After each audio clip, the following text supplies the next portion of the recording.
Bonsoir à tous, très heureux de vous retrouver pour ce JT du lundi 11 mai. Ravi d'être avec vous pour cette nouvelle semaine d'infos sur Télé Grenoble. Comme chaque soir du lundi au vendredi, toutes les heures à partir de 18h, c'est l'essentiel de l'actu du Grand Grenoble.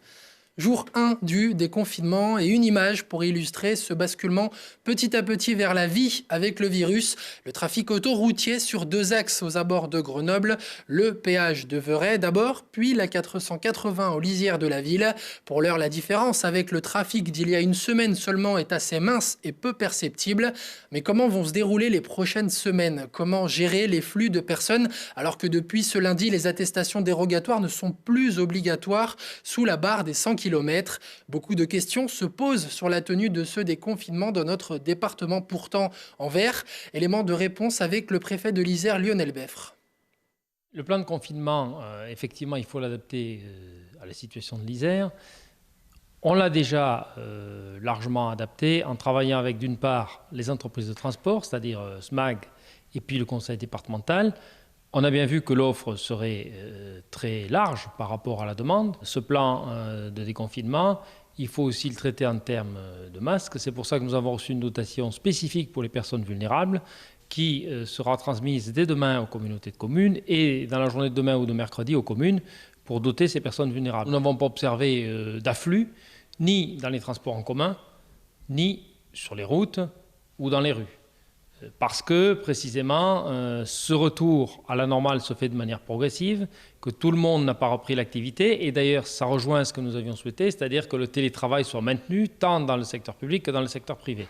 Par ailleurs, nous avons observé que toutes les personnes qui empruntaient les transports en commun étaient dotées de masques, ce qui nous rend plus optimistes sur la suite. Désormais, nous sommes dans un régime de liberté, mais malgré tout, il y a des contraintes. Et les forces de l'ordre vont avoir trois objectifs. D'abord, veiller à ce que ça se passe bien dans les transports en commun. Deuxièmement, la sécurité routière, parce que nous avions observé quelques comportements déviants durant cette période de confinement et il faut là aussi que nos concitoyens restent prudents pour ne pas engorger encore les hôpitaux. Et puis, il y a la règle des 100 km à faire observer, mais dans les 2 premiers jours, c'est-à-dire aujourd'hui et demain, ce sera une œuvre pédagogique. Nous allons faire savoir aux personnes qui seraient en infraction par rapport à cela qu'elles n'ont pas le droit et puis nous verbaliserons dès mercredi. Alors par ailleurs, pour vous rassurer dans vos déplacements, l'application Covid Radius qui donnait jusqu'à présent le kilomètre autour de votre domicile informe dorénavant sur la barre des 100 km et c'est toujours gratuit.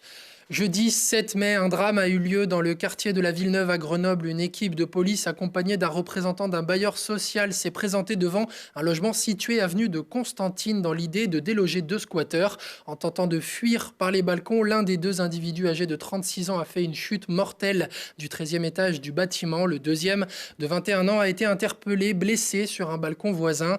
Dans un premier temps interrogé pour une arme de gros calibre retrouvée sur les lieux, le jeune homme a été arrêté. Il était également recherché dans l'affaire du meurtre d'Olivier Mambakassa, cet homme de 40 ans tué de plusieurs coups de couteau dans la nuit du 16 au 17 août 2019 aux abords du village olympique. L'individu de 21 ans nie les faits. Il a toutefois été mis en examen et placé en détention provisoire. Par ailleurs, une enquête a également été ouverte pour établir les circonstances exactes de la chute fatale de l'homme de 36 ans.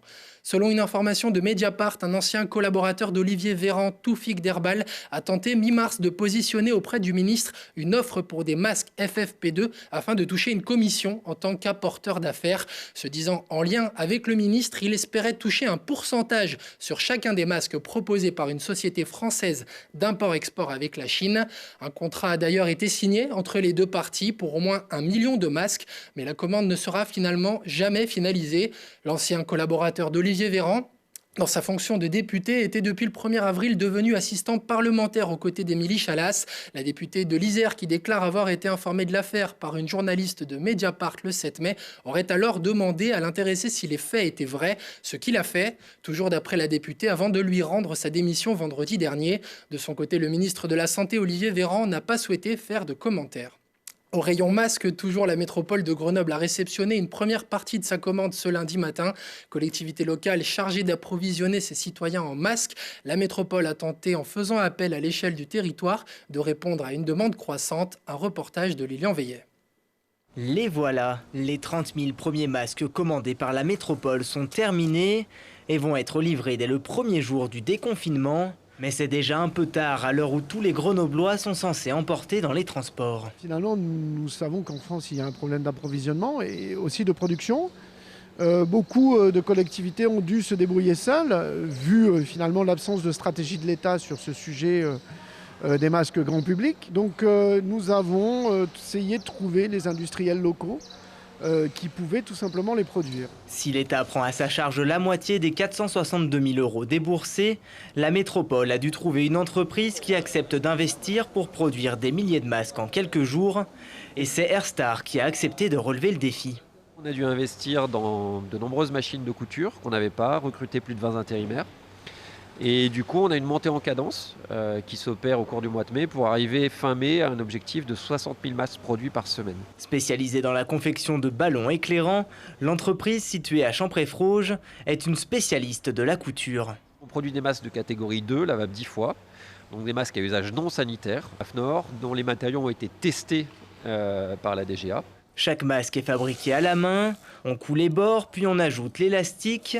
Et comme il faut entre 2 à 3 minutes pour produire un seul masque, l'entreprise a dû tripler ses effectifs, passant de 10 à 30 couturiers pour tenir ses délais. On a une livraison par semaine jusqu'au 8 juin. Donc aujourd'hui, on a tenu notre première livraison qui était le premier enjeu. Donc on est serein, on a sécurisé la chaîne d'approvisionnement, on a sécurisé la production ici, on a les machines, on a les personnels.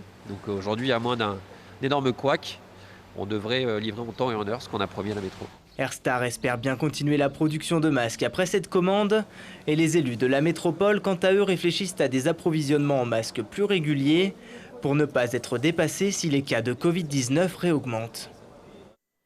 En plus de cette commande, la métropole a également réalisé une autre commande de 200 000 masques à une entreprise lyonnaise pour arriver sous peu à 400 000 masques.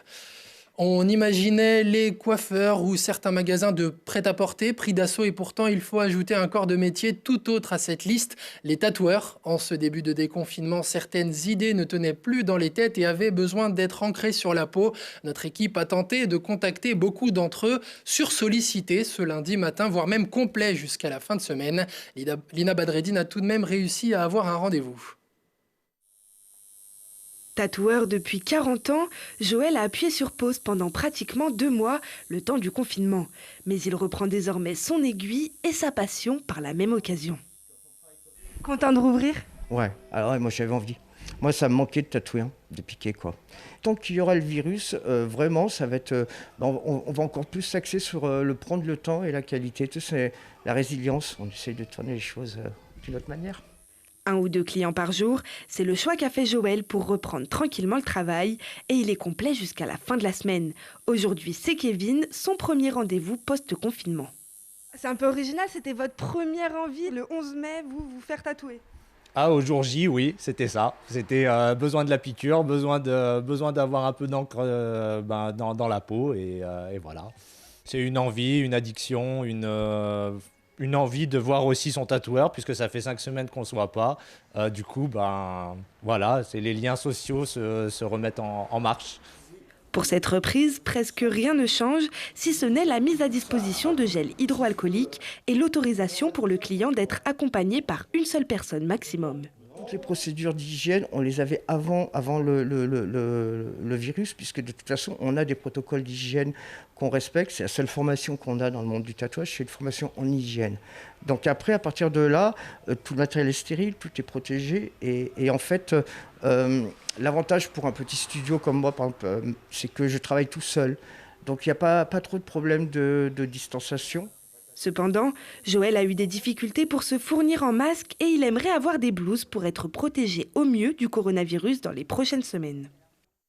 Dans notre série rétro aujourd'hui, on retourne 2 ans en arrière avec le retour du FCG en top 14. Une haie d'honneur, une ambiance folle, des essais et surtout une première dans l'histoire du rugby français avec cet Access Match. Nouvelle formule opposant le 13e de l'élite au finaliste malheureux de Pro D2. Pour cette première édition, dans le rôle du chassé, l'US Oyonnax et dans le rôle du chasseur, le FCG Rugby. Le triomphe du FCG qui sort du stade dans la liesse. Le public, les joueurs exultent, ils y croient encore à peine. Grenoble vient de déjouer les paris avec culot, avec panache et monte en top 14. Je ne peux pas expliquer. Je suis tellement submergé par l'émotion. Je crois que les garçons ont tellement bien joué, on l'a vu, et je suis très heureux qu'on aille jouer en top 14. Le top 14, Oyonnax y joue et veut y rester. En pleine confiance, les joueurs de l'Ain sont plus forts sur le papier, mais ils ont la pression. Les Grenoblois, eux, ne se posent pas de questions. Alors ils jouent. Ils jouent le match parfait. Tenace en défense, puissant devant, organisé derrière, pas ou peu de fautes. Le stade des Alpes bouillonne, le FCG prend les commandes et ne les lâche plus. Pas même quand Oyonnax reprend confiance. Les rouges et bleus se rassemblent, se transcendent et écœurent l'adversaire. Grenoble, finaliste malheureux de Pro D2, assomme le 13e de top 14. On s'est dit que voilà, il fallait tenter notre chance, on n'avait rien à perdre. Comme j'ai dit, on avait un match de montée, c'était soit on restait en Pro D2, ce qui est soi-disant, tout le monde disait que c'était notre niveau, ou alors on montait en top 14. Mais voilà, je pense qu'on a prouvé qu'on pouvait jouer en top 14. On a un bon groupe, il faut le souligner, il y a un très gros état d'esprit. Et après oui, on fait des choses inattendues, mais c'est ça qui est encore plus beau. Les joueurs tordent le cou à tous ceux qui ne croyaient pas en eux après des résultats en dents de scie et qui craignaient que la montée soit prématurée. En coulisses, les dirigeants avaient prévu le coup et travaillent désormais selon le meilleur scénario.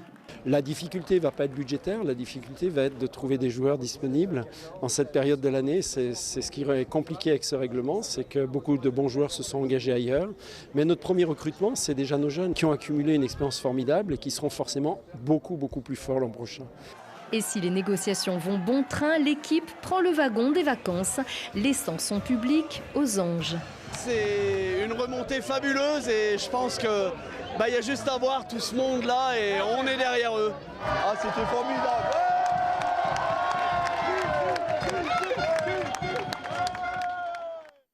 Et oui, c'était formidable, mais malheureusement, les craintes émises par le président de l'époque sur le recrutement pour constituer une équipe compétitive en top 14 se sont révélées fondées. La saison suivante, le FCG vivait de nouveau cet access match, mais cette fois dans la peau de l'équipe qui devait se sauver avec la suite qu'on connaît et la relégation en Pro D2. Dans le JT de demain, on reviendra sur une autre montée marquante au Stade des Alpes. C'est celle du GF 38 en Ligue 1 et c'était le 12 mai 2008. Vendredi dernier, c'était le 75e anniversaire de la fin de la Seconde Guerre mondiale. Un rendez-vous difficilement annulable malgré le contexte actuel. Les autorités ont donc pris quelques mesures afin que le strict minimum puisse avoir lieu.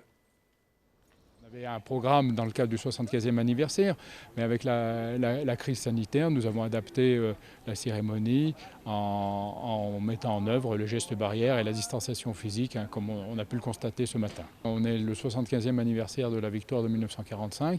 Donc nous devions tenir et être présents aujourd'hui pour honorer les combattants de la Deuxième Guerre mondiale. C'est un devoir pour se souvenir des combattants de la Deuxième Guerre et puis pour transmettre cette mémoire aux générations suivantes, pour que perdure ce souvenir de cette période noire dans l'histoire de France et dans l'histoire de l'Europe. Merci de nous avoir suivis. Prochain rendez-vous avec l'actualité dans 1 heure ou en replay sur télégrenoble.net. Pour rester dans le thème, on se quitte ce soir avec les enfants de Saint-Imier qui ont mis leur talent au profit des célébrations du 8 mai 1945. Belle soirée à tous sur Télégrenoble.